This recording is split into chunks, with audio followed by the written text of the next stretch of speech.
హరే కృష్ణ దండత్నామాలు అందరు భక్తులకి స్వాగతం. ఈరోజు మన శ్రీమద్ భాగవతం చర్చలోకి. సో మనము ముందు మంగళాచరణ చేసుకొని చర్చను ఆరంభిద్దామంట. ఓం అజ్ఞానతిమిరంధస్య జ్ఞానాంజనాశలాకయ చక్షోరన్మిళితం యేన తస్మై శ్రీగురవే నమః. శ్రీచైతన్యమనోభీష్టం స్థాపితం యేన భూతలే స్వయం రూపః కదా మह्यं దదాతి స్వపదాంతికం.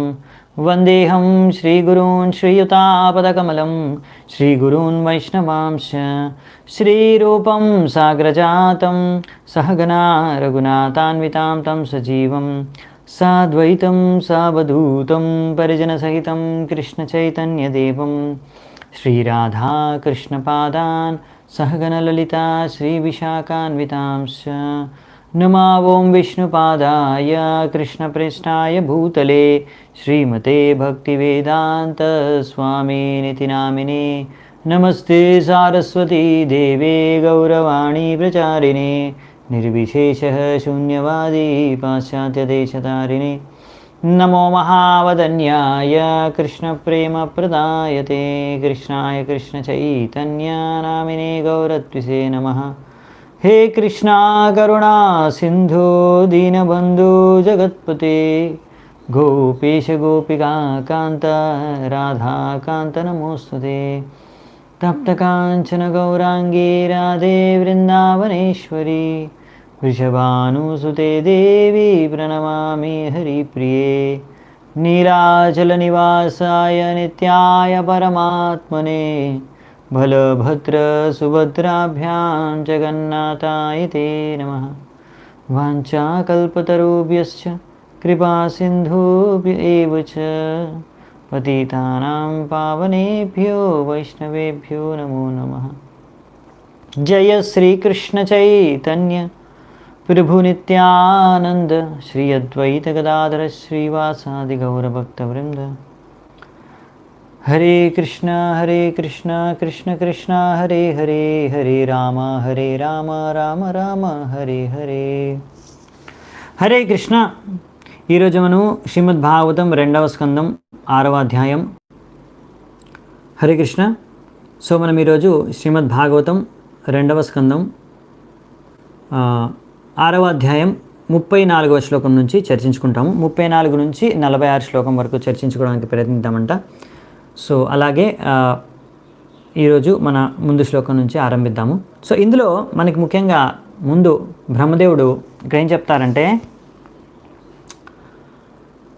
ఇప్పుడు నేను ఈ చెప్పిన విషయాలు భగవంతుడి గురించి సృష్టికి గురించి సంబంధించినవి గురించి మరి ఎందుకు నువ్వు నమ్మాలి, ఇవి సత్యవచనాలని ఎందుకు నమ్మాలి? మనం అంటాం కదా వేదవాక్క ఇది బ్రహ్మవాక్క అని.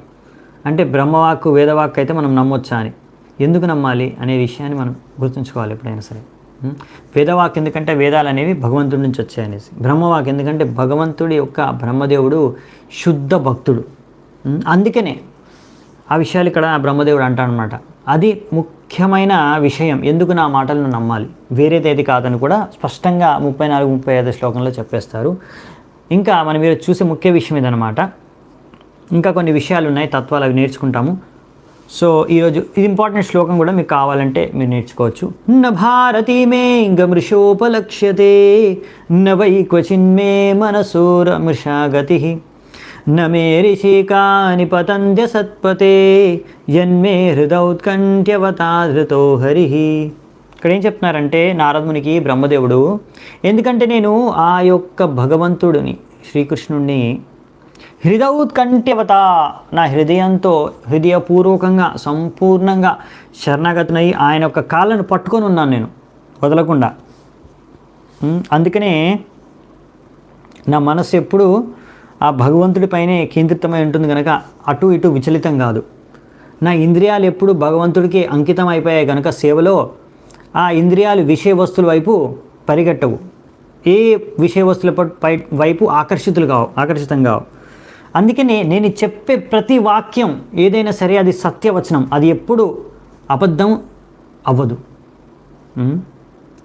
అని ఇక్కడ చెప్తున్నారన్నమాట. సో నా మనస్సు ఎప్పుడు వేరే వైపు మళ్ళదు, భగవంతుడి వైపే ధ్యానం చేసుకుంటుంది. నా ఇంద్రియాలు కూడా భగవంతుడి సేవలోనే యుక్తమై ఉన్నాయి. నేను భగవంతుడిని నా హృదయపూర్వకంగా సేవ చేసుకుంటూ ఉంటాను ఎల్లప్పుడూ. ఆయన యొక్క పాదపద్మాలను ఎప్పుడు వదిలిపెట్టను నేను.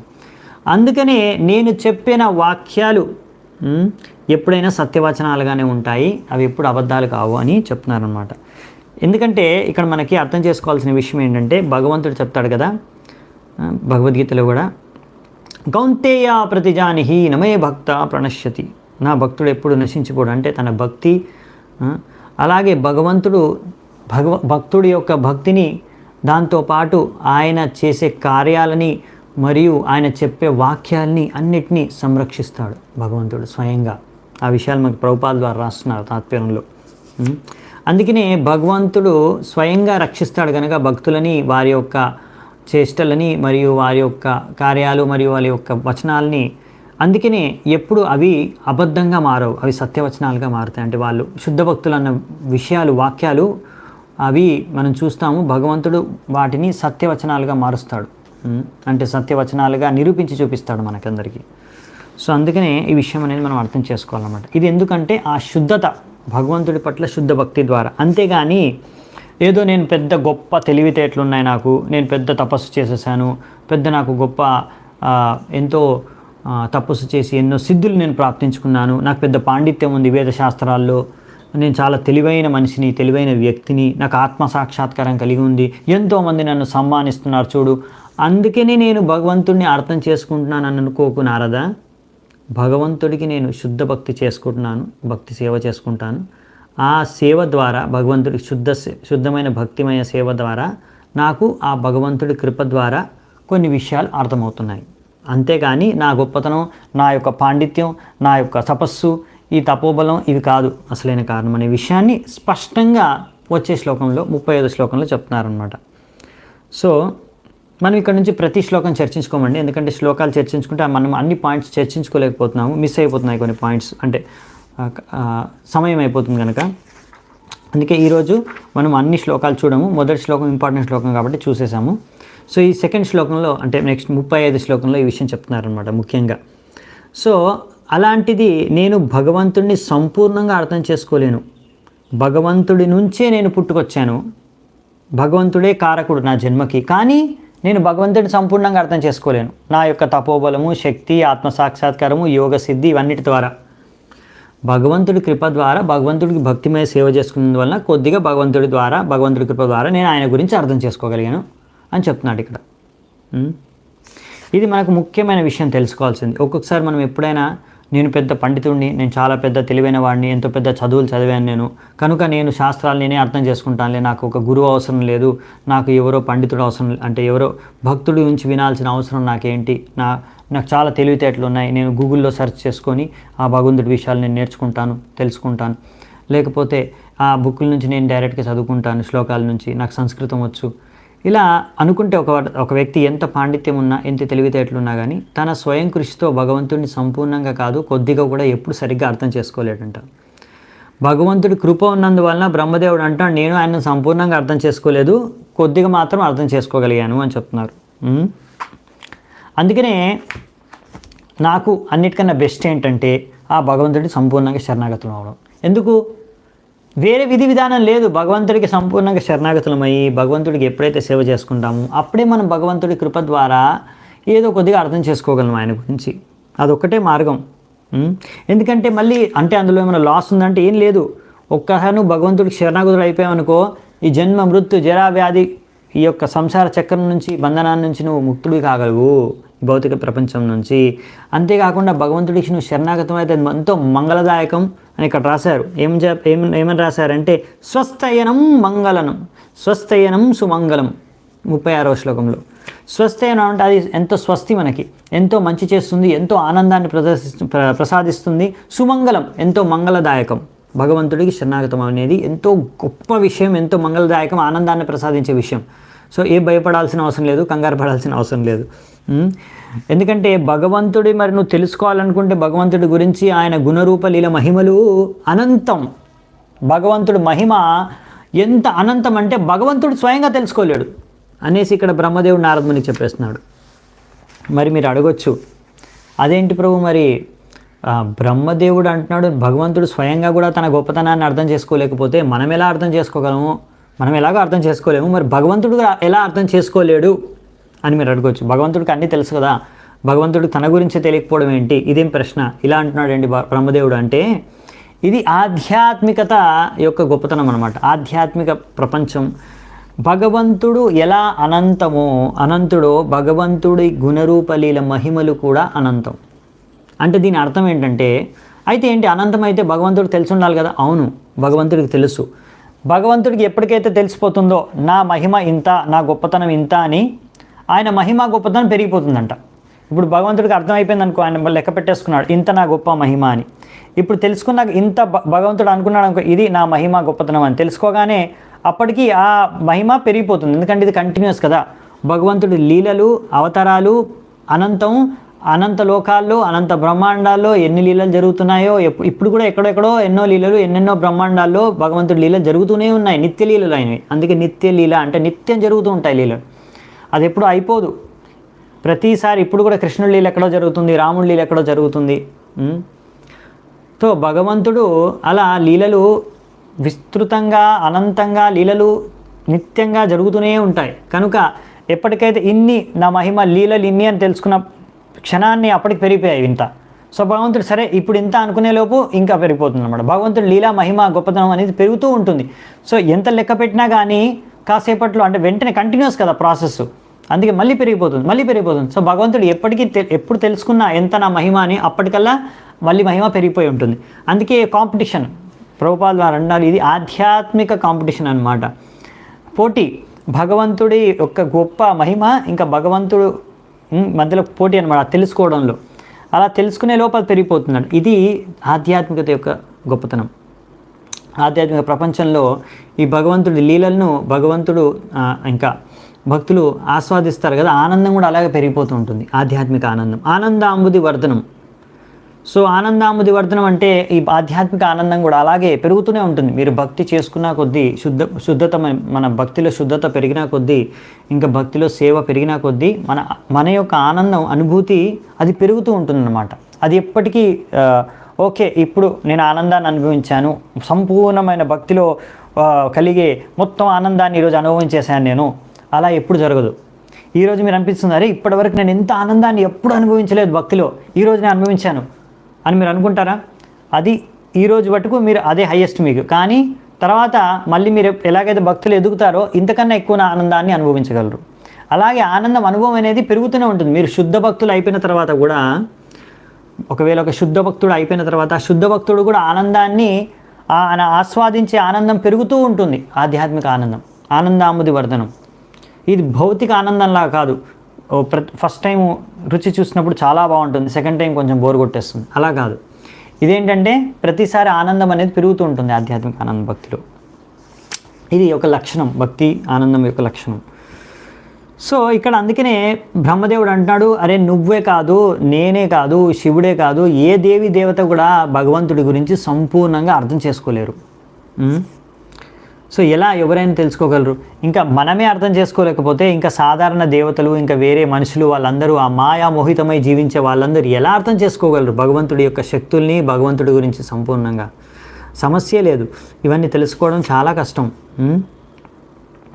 ఎందుకంటే మనము ఏదో మన భౌతిక ప్రపంచంలో మనం చూసే కొన్ని విషయాల్ని చూసి మనం ఏదో కొన్ని విషయాలు అర్థం చేసుకోగలుగుతాం అంతే.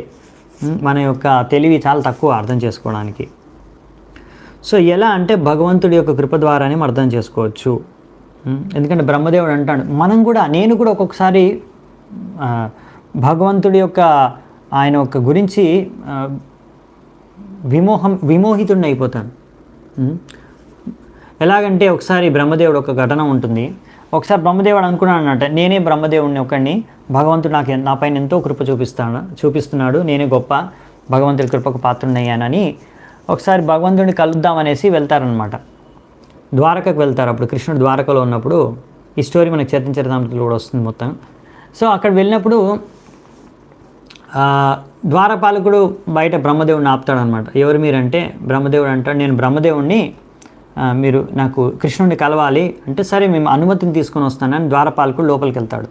ద్వారపాలకుడు లోపలికి వెళ్ళి కృష్ణుని అడుగుతాడు, ఇలా బ్రహ్మదేవుడు అని వచ్చాడంటే ఆయన మిమ్మల్ని కలవాలనుకుంటున్నారు బ్రహ్మదేవుడు, మరి అనుమతించిన లోపలికంటే. కృష్ణుడు అంటాడు, ఆయన ప్రశ్నించి అడుగు నువ్వు ఏ బ్రహ్మదేవుడు అని. అప్పుడు ద్వారపాలకులకు వెళ్ళి అడుగుతాడనమాట బ్రహ్మదేవుడిని, మీరు ఏ బ్రహ్మదేవుడు అని. అప్పుడు బ్రహ్మదేవుడికి అర్థం కాదు, ఏ బ్రహ్మదేవుడు ఏంటి, నేనే కదా, నేను ఒక్కడే కదా బ్రహ్మదేవుడు, ఇంకా ఉన్నారా ఏంటి నేను కాకుండా. సర్లే, ఈ బ్రహ్మాండానికి చతుర్ముఖ బ్రహ్మని నేను వచ్చానని చెప్పండి. సో సరే అనేసి ద్వారపాలకుడు వెళ్ళి కృష్ణుడికి చెప్తానమాట, చతుర్ముఖ బ్రహ్మ వచ్చాడంట, బయట నుంచి ఉన్నాడు, ఈ బ్రహ్మాండానికి ఆయనే బ్రహ్మ అంట. సో కృష్ణుడు సరే ఆయన్ని లోపలికి పంపించని. సో అప్పుడు ద్వారపాలకులు వెళ్ళి ఆయనకు అనుమతిస్తే ఆ బ్రహ్మదేవుడు లోపలికి వస్తాడు, మన బ్రహ్మదేవుడు. సో ఈ చతుర్ముఖ బ్రహ్మ లోపలికి వచ్చి భగవంతుడికి తన ప్రణామాలు అర్పించుకొని దర్శనం చేసుకున్న తర్వాత ఆయన యొక్క కుతూహలతను వ్యక్తం చేస్తాడు కృష్ణుడికి. మీరు ఆ ద్వారపాలకుల చేత ఇలాంటి ప్రశ్న ఎందుకు అడిగించారు, ఏ బ్రహ్మదేవుడు మీరని, నేను ఒక్కడనే కదా ఉన్నది బ్రహ్మ, ఇంకా నేను కాకుండా ఇంకోరైనా బ్రహ్మదేవుడు ఉన్నాడా అని. అప్పుడు భగవంతుడు అంటాడు, నీకు చూపిస్తాను అనేసి ఒక చిటికేస్తే అప్పుడు అన్ని లోకాల నుంచి, అన్ని బ్రహ్మాండాలు, అనంత బ్రహ్మాండాల నుంచి ఒకేసారి అందరు బ్రహ్మదేవుళ్ళు వచ్చేస్తారు అక్కడికి. అప్పుడు ఆ బ్రహ్మదేవుడు, మన బ్రహ్మదేవుడు చూస్తాడు, చతుర్ముఖ బ్రహ్మ, ఒక బ్రహ్మకి 10 తలకాయలు ఉన్నాయి, ఇంకో బ్రహ్మకి 100 తలకాయలు ఉన్నాయి, ఇంకో బ్రహ్మకి 1000 తలకాయలు ఉన్నాయి, ఇంకో బ్రహ్మకి 10,000 తలకాయలు ఉన్నాయి. వాళ్ళందరూ భగవంతుడికి ఇలా ప్రణామాలు అర్పించినప్పుడు వాళ్ళ కిరీటాలు ఒకరికొకటి తగిలి ఎంతో పెద్ద శబ్దం చేస్తున్నాయంట. సో ఈ బ్రహ్మదేవుడు చూసి ఆశ్చర్యపోయాడు, ఏంటిది, ఇంతమంది బ్రహ్మలా, అది నేను చాలా చిన్న బ్రహ్మని, నాకు 4 తలకాయలు ఉన్నాయి, వీళ్ళందరికీ 1000, 10,000 తలకాయలు కూడా ఉన్నవారు ఉన్నారు. సో మరి మీరు ఊహించుకోవడం కష్టం, ఇప్పుడు మీరు ఆ దృశ్యాన్ని ఊహించుకోవడమే కష్టం. ఒక వ్యక్తికి 10,000 తలకాయలు ఎలా ఉంటాయి, మనం ఊహించుకోలేము, అది మన ఊహకే అందని విషయం. అలా ఎన్నో విషయాలు ఉంటాయి, మనకు ఈ భౌతిక ప్రపంచంలోనే ఉన్నారు ఈ బ్రహ్మలందరూ, ఆధ్యాత్మిక ప్రపంచంలో కాదు. అంటే భౌతిక ప్రపంచంలోనే మనం ఎన్నో విషయాలు, మనకు ఊహకందని విషయాలు ఉన్నాయి. అలాంటిది ఆధ్యాత్మిక ప్రపంచంలో ఇంకా ఎన్నో విషయాలు ఉన్నాయి. భగవంతుడి శక్తులు మనం మన శక్తి ద్వారా, మన తెలివితేటల ద్వారా ఎప్పటికీ అర్థం చేసుకోలేము. సో ఆ బ్రహ్మదేవుడికి ఆ విషయం అర్థమవుతుంది, నా స్థానం ఏంటి అని. సో ఆయన తర్వాత నమ్రత భావనతో ఆయన అర్థం చేసుకుంటాడు, నేను ఒక్కడనే గొప్ప బ్రహ్మను కాదు, భగవంతుడికి ఇలా నా అలాగే ఎంతోమంది బ్రహ్మలు ఆయన యొక్క ఆదేశానుసారంగా పనిచేస్తున్నారు అని. వాళ్ళందరూ వచ్చినప్పుడు వాళ్ళందరికీ కృష్ణుడు అడుగుతాడు, ఓకే మీరందరూ మీ యొక్క బ్రహ్మాండాలు ఎలా జరుగుతున్నాయి కార్యక్రమాలు, వాళ్ళందరూ అంటారు అంతే బాగా జరుగుతాయి మీ దయ వల్ల అని. సరే మీరు వెళ్ళిపోండి ఇంకా అని పంపించేస్తారు. అప్పుడు మన బ్రహ్మదేవుడికి అర్థమవుతుంది అనమాట. వాళ్ళు అదృశ్యం అయిపోయిన తర్వాత కృష్ణుడికి చెప్తాడు, ఆయన యొక్క ఆయన పరిస్థితి ఏందో ఆయనకు అర్థమైపోతుంది. సో అలా బ్రహ్మదేవుడు కూడా మన బ్రహ్మదేవుడికి అప్పుడప్పుడు బ్రహ్మ విమోహన్ లీల కూడా మీరు ఒకటి చూస్తే వస్తుంది మనకి కృష్ణుడి లీలల్లో.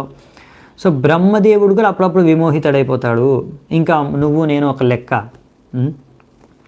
సో ఇలా మన మాయామోహితులమైన మనకి అసలు ఆ భగవంతుని అర్థం చేసుకోవడం అనేది చాలా కష్టం అన్నమాట. సో అందుకనే ఇక్కడ 38 శ్లోకంలో చెప్తున్నారు, మనం అందరం కలిసి అలాంటి ఆ భగవంతుడికి ప్రణామాలు అర్పించుకోవాలి అని నారద మునికి ఇక్కడ బ్రహ్మదేవుడు చెప్తున్నాడు అనమాట. ఎందుకంటే అలాగ ప్రణాళాలు అర్పించుకొని ఆ యొక్క గుణగానాల్ని మనకి ఎంత అర్థమైందో అంత అని సంపూర్ణంగా ఎప్పుడూ నేను అర్థం చేసుకోలేను, కనుక ఎంత మటుకు నాకు అర్థమైందో, ఎన్ని గుణ లీల మహిమలు నేను భగవంతుడు అర్థం చేసుకోగలిగాను అంత మాత్రం నేను గుణగానం చేస్తూ ఉంటాను. ఎందుకంటే చూడండి, ఈ భక్తిలో ఏంటంటే మన విశేషత ఏంటంటే, ఇంకో 2 విషయాలు మనం ముఖ్యంగా చర్చించుకుంటాం. 2-3 విషయాలు ఉన్నాయి ఈరోజు, ఇంకా చాలా ఇంపార్టెంట్ పాయింట్స్. ఒకటేంటంటే ఇక్కడ భగవంతుడు ఇక్కడ రాశారు ప్రభుపాద పాయింట్ ఈ తాత్పర్యంలో 38వ శ్లోకానికి, lord reveals himself proportionately to the advancement of the quality of devotional service. అంటే మీరు ఎలా మీ యొక్క క్వాలిటీ, భక్తి యొక్క శుద్ధత, మీరు ఎంత బాగా భక్తి చేసుకుంటే భగవంతుడు ఏ యథా మాం ప్రపద్యంతే తాం తథైవ భజామ్యహం, నువ్వు ఎలా భజన చేసుకుంటే భగవంతుడు నీకు అలా సాక్షాత్కారం చేస్తూ ఉంటాడు ఆయన గురించి. అంటే మనకు కొన్ని విషయాలు మనకి శాస్త్రాల నుంచి మన పరంపర ద్వారా శ్రవణం చేసి మనకు అర్థమవుతుంది. కానీ మేము ఎప్పుడైతే సరిగ్గా శ్రవణం చేస్తామో, భక్తి సేవ సరిగ్గా చేసుకుంటామో, అప్పుడు మనకు భగవంతుడు మనకి ఒక విషయం చెప్పాను, మీకు ఒక ఆశ్చర్యకరమైన విషయం చెప్తాను. పుస్తకాలు ఉన్నాయి మన ముందు, మీరు చదివినా సరే అండి, మీరు చదవండి, అందులో ఎన్నో పాయింట్స్ ఉంటాయి, కానీ అవి మనకి ఎక్కవు. కొన్ని పాయింట్స్ మనం అర్థం చేసుకోగలం. ఈ భాగవతం అనేది కూడా ఇది ఒక ఆర్డినరీ పుస్తకం కాదు, ఇది ఒక భగవంతుడి యొక్క స్వరూపం ఇది. భగవంతుడు ఎలా మనకు ఆదాన ప్రదానం చేసుకోగలడో భాగవతం కూడా మనతో పాటు అలాగే ఆదాన ప్రదానం చేస్తుంది. మనం ఎంత బాగా భక్తి చేసుకొని మనం భాగవతాన్ని శ్రవణం చేస్తామో, వింటామో, చదువుతామో, అలాగే భాగవతం కూడా మనకి ఆ విషయాల్ని తెలియజేస్తుంది. సో మనమే గమనించుకోవచ్చు. నేను చాలాసార్లు చూశాను. నేను ఈ భాగవతాన్ని మొదటి స్కందాన్ని ఒక 15 సంవత్సరాలు, ఒక 12-13 సంవత్సరాల కింద చదివినాను ఫస్ట్ టైం. అప్పుడు నాకు కొన్ని విషయాలు అర్థమయ్యాయి. నాకు మొత్తం భాగవతం అర్థమైంది అనుకున్నాను. కానీ ఇప్పుడు చదివితే ఎన్నో విషయాలు అర్థమవుతున్నాయి. ఇప్పుడు 3ఓసారి 4ఓసారి 5ఓసారి చదివినప్పుడు ఇంకా ఇంకా ఇంకా కొత్త విషయాలు అర్థమవుతున్నాయి. అంటే అదే పేజీ నేను ఇప్పటికీ ఒక 10 సార్లు చదివాను. కానీ అప్పుడు తెలియని పాయింట్, అర్థం కాని పాయింట్ ఇప్పుడు నాకు అది కనిపిస్తుంది. అందులో అక్కడే ఉంది అది, కానీ అది కనిపించదు మనకు. ఇదన్నమాట ఆశ్చర్యకరమైన విషయం. సో భగవంతుడు భాగవతం అభిన్నం ఒకటే.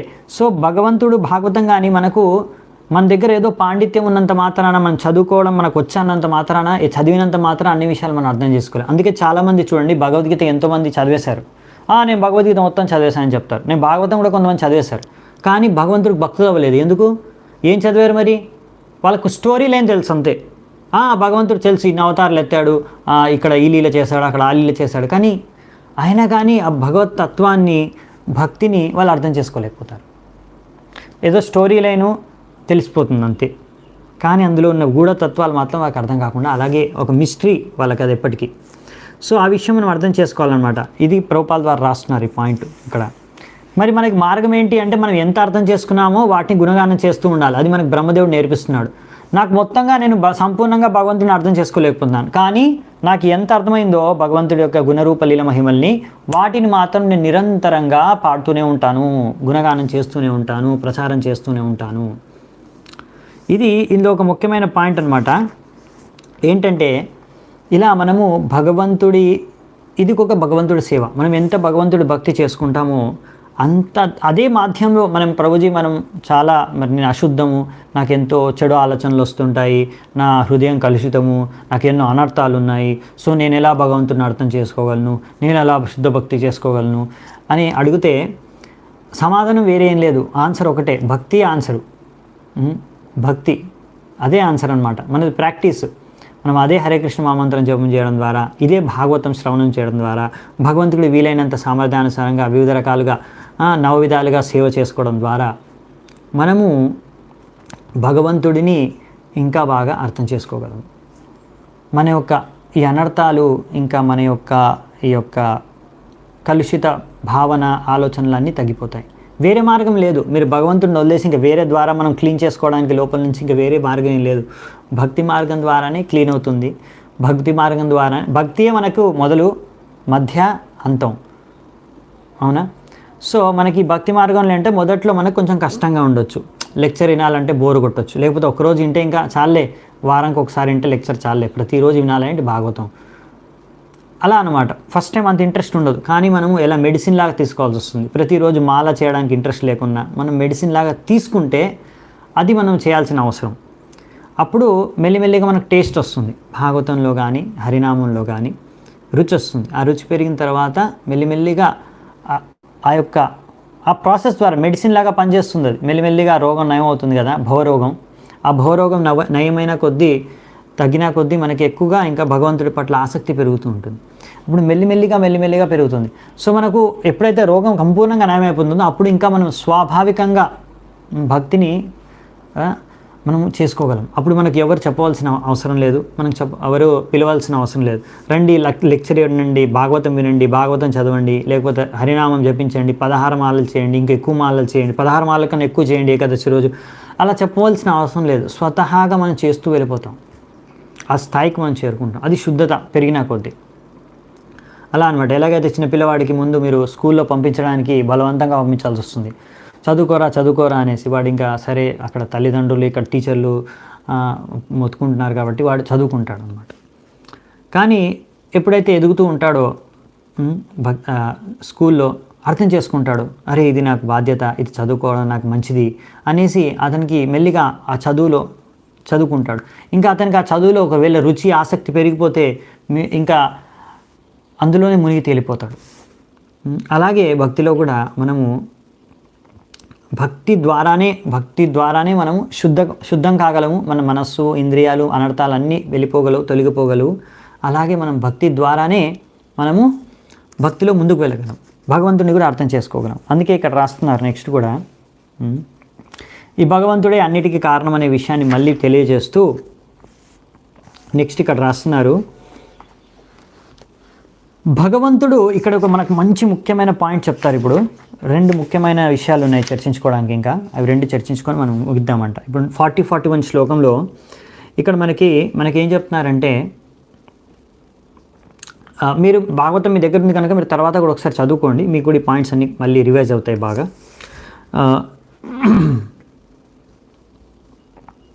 భగవంతుడికి ఏమాత్రం అశుద్ధత అనేది లేదు. భగవంతుడు సంపూర్ణంగా శుద్ధం.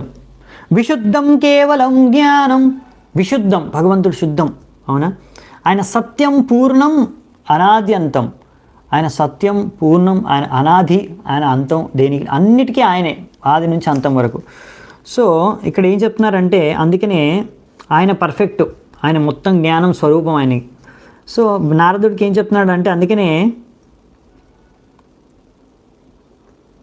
ఎవరు మరి భగవంతుడిని సంపూర్ణంగా అర్థం చేసుకోగలరు అంటే, ఎవరైతే ప్రశాంతాత్మేంద్రియాయశ అంటే ప్రశాంతంగా ఉండేవాళ్ళు. అంటే ప్రశాంతం అంటే వాళ్ళకి ఇంకా ఏ రకమైన ఆసక్తి లేదు, ఏ రకమైన భౌతిక ఆసక్తి, సిద్ధి పట్లగా, మోక్షం పట్ల కానీ ఇంకా ఎటువంటి ఆసక్తి దీని పట్ల లేదు.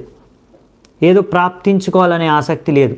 అలాంటి అంటే ఆసక్తి ఎప్పుడు ఉండదు అంటే, ఆత్మ ఇంద్రియాలన్నీ భగవంతుడి సేవలో నిమగ్నమై శుద్ధమైపోయి ఉంటాయో అప్పుడు వాళ్ళకి ఆసక్తుల నుంచి ముక్తులైపోతారు. అలాంటి వారు భగవంతుడిని అర్థం చేసుకోవచ్చు అని ఇక్కడ రాశారు. లేకపోతే మనము మన యొక్క తెలివితేటలతో అర్థం చేసుకోవడానికి, వితర్కంతో అర్థం చేసుకోవడానికి ట్రై చేస్తే అప్పుడు భగవంతుడు మన దృష్టి నుంచి అదృశ్యమైపోతాడంట.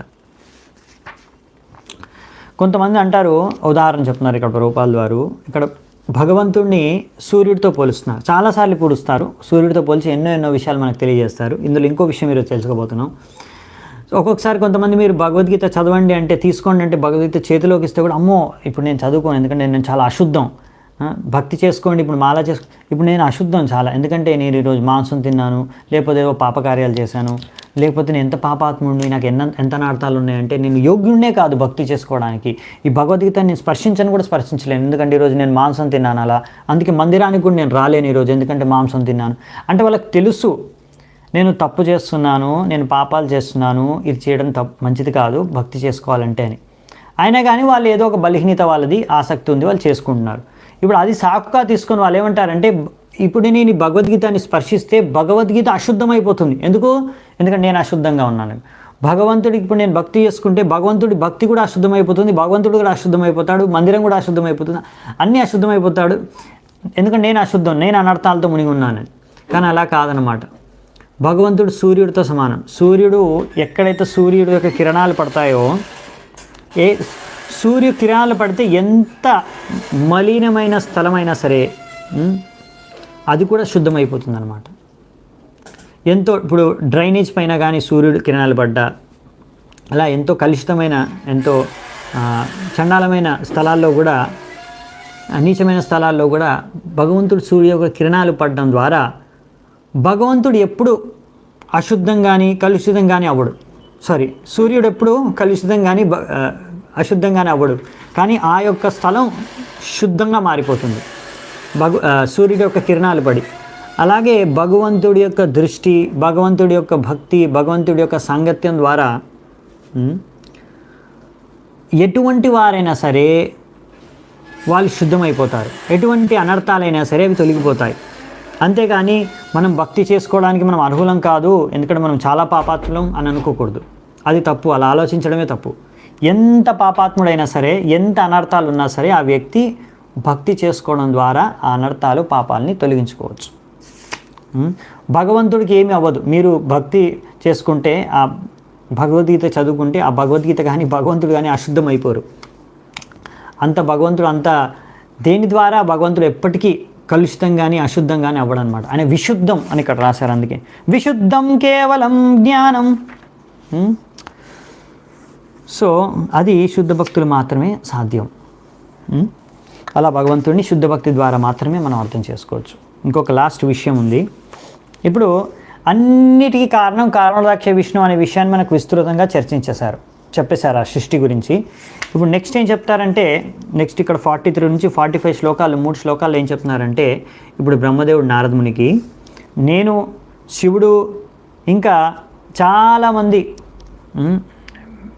ఇక్కడ ఉన్న ఎంతమంది ప్రజాపతులైనా సరే, ఋషులు, మునులు, దేవతలు, దానవులు, అసురులు, గంధర్వులు, కిన్నరులు, పశువులు, పక్షులు, నాస్తికులు, భూతాలు, పిశాచాలు ఏవైతే చూస్తున్నారో ఈ ప్రపంచంలో, వాటికి ఉన్న విష్ణుతో సహా వాటికి ఉన్న ఏ ఒక్క శక్తి సామర్థ్యాన్ని, ఇంకా అవి ఎంతో రకరకాల అద్భుత కార్యాలని చూపిస్తున్నాయి మీకు. ఈ యొక్క ప్రకృతిలో మీరు చూస్తున్నారు వాటి యొక్క అద్భుతాలని, కార్యాలని, సృష్టిని.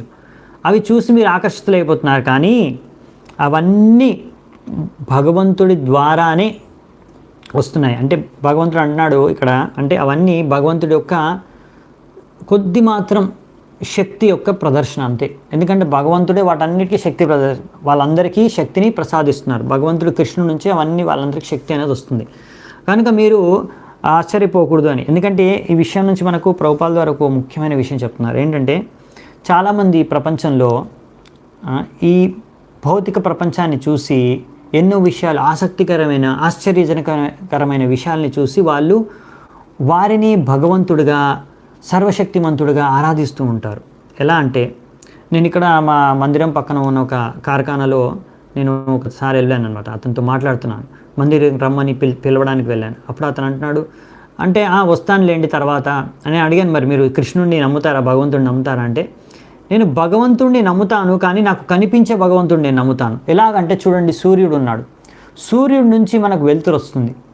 సూర్యుడిని నేను భగవంతుడిగా నమ్ముతాను. నేను సూర్యుడికి రోజు ప్రణామం చేసుకుంటాను, ఆయనకు ఆరాధిస్తాను. గాలి వస్తుంది, గాలి ఎవరు ఇస్తున్నారో మనకు తెలియదు, కానీ ఎవరో దేవుడు, భగవంతుడు గాలి ఇస్తున్నాడు. ఆ గాలిని మాకు సప్లై చేసే ఆ భగవంతుడిని నేను పూజించుకుంటాను. మనకు నీళ్ళని సప్లై చేసే ఆ నీళ్ళని సప్లై చేసే ఆ దేవుడిని నేను ఎవరో నాకు తెలియదు, ఆ కృష్ణుడో ఏమో మరి నాకు తెలియదు. ఎందుకంటే అది ఎవరు చూసాము, కృష్ణుడు సప్లై చేస్తున్నారని. కానీ ఇక్కడ సూర్యుడు నాకు కనిపిస్తున్నాడు, సూర్యుడి నుంచి నాకు సూర్యకిరణాలు వస్తున్నాయి, కనుక నేను సూర్యుడిని పూజించుకుంటాను, అంతే, ఆయనే నాకు భగవంతుడు. సో కొంతమంది ఏంటంటే, నాకు కృష్ణుడు కనిపించట్లేదు కాబట్టి నేను కృష్ణుడిని పూజించుకోను, నాకు కనిపించే ఈ సూర్యుడు, చంద్రుడు, వీళ్ళందరినీ నేను పూజించుకుంటాను, దేవతలను. సో ఇలా అంటే కొంతమంది ఆలోచిస్తారు, అందుకే వాళ్ళ గురించి చెప్తున్నారు అన్నమాట. అలాంటి వాళ్ళని శక్తి అంటే భగవంతుడి యొక్క కొన్ని శక్తులను చూసి ఆ శక్తినే భగవంతుడిగా, సంపూర్ణ భగవంతుడి రూపంగా అర్థం చేసుకొని పూజిస్తూ ఉంటారు. వాళ్ళని శక్తాస్ అంటారు అన్నమాట. అందులో ఒకవేళ సూర్యుడిని పూజించే వాళ్ళని శౌర్యాస్ అంటారు, గణపతిని పూజించే వాళ్ళని గణపత్యాస్ అంటారు. అలాగే కొంతమంది వాళ్ళ యొక్క దుఃఖాలని కారకము శని అనేసి ఆ శనిదేవుడిని ప్రార్థించుకుంటారు. మా యొక్క ఈ కష్టాలని దూరం చేయనేసి శనిదేవుడికి పూజించుకుంటారు. మీరే భగవంతుడు అంటే ఆయన శనిదేవుడే అన్నిటికన్నా పరం భగవానుడు అనే ఉద్దేశంతో పూజించుకుంటుంటారు, దుఃఖాల దూరం చేసుకోవాలి. ఇక్కడ కొంతమంది శీతలాదేవి అని ఒకరు ఉంటారు ఇక్కడ. అంటే అది శీతలాదేవి ఒక రకమైన స్మాల్ పాక్స్ని తెలుగులో ఏమంటాం మనము, గుర్తుకు రావట్లేదు. సో స్మాల్ పాక్స్ రోగం ఉంటుంది, ఒక చర్మ రోగం. సో అది దూరం చేయడానికి శీతలాదేవిని ఇక్కడ పూజించుకుంటారు. సో అంటే వారేంటంటే అలా కొంతమంది దేవతలను కానీ ఈ ప్రకృతిలో మనకి ఆ యొక్క కొంచెం బెనిఫిట్, వాళ్ళ ద్వారా మనకి ఏదో ఒక లాభం కలుగుతుంది, ఆ విషయాన్ని తెలుసుకొని వారే భగవంతుడు అనుకొని వాళ్ళు పూజించేసుకుంటుంటారు. సో ఈ విషయంలో జాగ్రత్తగా ఉండాలి. మనము అర్థం చేసుకోవాల్సింది ఏంటంటే, అమ్మవారు అంటారు కదా, ఓకే, రైట్, తల్లి అమ్మవారు అంటారు, ఫైన్. సో వాళ్ళు శీతలాదేవిని పూజిస్తారనమాట ఇక్కడ, దూరం అవ్వడానికి ఆ యొక్క అమ్మవారు తల్లిని. సో ఇలా కరెక్ట్ అండి. చాలా పేర్లు ఉన్నాయి వీటికి, అమ్మవారు, మశుచికం. Thank you so much. So ఇక్కడ అదే రాశారనమాట. సో కానీ వీళ్ళందరికీ శక్తిని ప్రసాదించేది ఆ కృష్ణుడు అనే విషయాన్ని మనం అర్థం చేసుకోవాలి అని ఇక్కడ బ్రహ్మదేవుడు నారదమునికి చెప్తున్నాడు అనమాట. సో ఇప్పుడు ఏం చెప్తున్నాడు అంటే నారదముని, ఇప్పటి వరకు నేను సృష్టి లీల గురించి చెప్పాను కదా నారదముని, నాకు ఎప్పుడు నేను హృదయంలో ఈ భగవంతుడి సృష్టి లీల మరియు ఇంకా ఆయన చేసే ఎన్నో లీలా అవతారాల యొక్క విభిన్న లీలలను నేను ఎప్పుడు స్మరించుకుంటూ ఆస్వాదించుకుంటూ నేను ఎప్పుడు నా హృదయంలో ఎప్పుడు భగవంతుడి లీలల్ని స్మరించుకుంటూ ఉంటాను. సో ఇంకా నేను ఎన్నో భగవంతుడి లీలావతార యొక్క లీలల్ని కూడా నేను స్మరించుకుంటూ ఉంటాను. ఆ విషయాలు కూడా నీకు ఇప్పుడు చెప్తాను, ఎందుకంటే అవి ఎంతో మధురంగా ఉంటాయి, ఎంతో మనోహరంగా ఉంటాయి, మనస్సుని ఎంతో ఆకట్టుకుంటాయి. సో ఆ విషయాలు ఎంతో ఆస్వాదించేవి, ఆ భగవంతుడి లీలలను ఇప్పుడు నేను నెక్స్ట్ చర్చించుకుంటానని. ఇప్పుడు నెక్స్ట్ అధ్యాయం స్టార్ట్ అవుతుంది భగవంతుడి విభిన్న లీలావతారాల గురించి. మొత్తం ఆల్మోస్ట్ 25 లీలావతారాల గురించి చర్చ జరుగుతుంది వచ్చే అధ్యాయంలో. భగవంతుడి విభిన్న అవతారాల గురించి సంక్షిప్తంగా మనం చూస్తామన్నమాట. అది రేపు ఎల్లుండి చూద్దామంట. మొత్తం 25 అవతారాల వరకు చూస్తాము. సో ఇలా ఒకవేళ మనం ఈ భగవంతుడి లీలల పట్ల ఆసక్తిని పెంపొందించుకుంటే, ఈ భాగవతం పట్ల మనకు ఆసక్తి పెరిగిపోతే, ఇంకా మనకి బయట మార్కెట్లో దొరికే ప్రభుపాల్ ద్వారా రాశారు ఎంతో 1001 ర్యాష్ లిటరేచర్స్ అంటే ఎన్నో వేల కొద్దీ ఎంతో భౌతికమైన రచనలు ఉంటాయి కదా, మ్యాగజైన్స్ కానీ అలాంటి సినిమా న్యూస్ ఉంటాయి కదా చాలా, అలాంటివన్నీ పట్ల వాటన్నిటి పట్ల భౌతిక విషయ వస్తువుల పట్ల వాళ్ళు రచించే రచనల పట్ల మనకు ఆసక్తి అనేది ఇంకా తొలగిపోతుందంట. భగవంతుడి యొక్క ఈ లీలలను మనం స్మరించుకుంటూ ఉంటే, అవి మనం భాగవతం పట్ల మన ఆసక్తిని పెంపొందించుకుంటే, వాటన్ని పట్ల మనకు ఆసక్తి అనేది తగ్గిపోతుందంట ఆటోమేటిక్గా. అది ఈ యొక్క భాగవతం యొక్క ప్రత్యేకత. సో మనము రేపటి నుంచి మనం చూసేది ఏంటంటే, రేపు ఎల్లుండి ముఖ్యంగా ఇంకా ఇది 3-4 రోజులు పట్టొచ్చు దీనికి అన్ని లీలలు చర్చించుకోవడానికి. సో మన ఈ లీలావతారాల గురించి, భగవంతుడి యొక్క విభిన్న అవతారాల గురించి, మనము ఆయన లీలల గురించి రేపటి నుంచి చర్చించుకుందామంట. ఈరోజు మనం దీంతో అధ్యాయం పూర్తవుతుంది. మీ అందరికీ చాలా ధన్యవాదాలు. ఈరోజు ఈ యొక్క భాగవతం చర్చలోకి పాల్గొన్నందుకు, ఓపిక అయినంతసేపు విన్నందుకు చాలా చాలా ధన్యవాదాలు. హరే కృష్ణ. గ్రంథరాజ్ శ్రీమద్ భాగవతం की जय, समवेत गौर भक्त वृंद की जय, निताय गौर सीतनाथ प्रेमानंदे, हरि हरि बोल.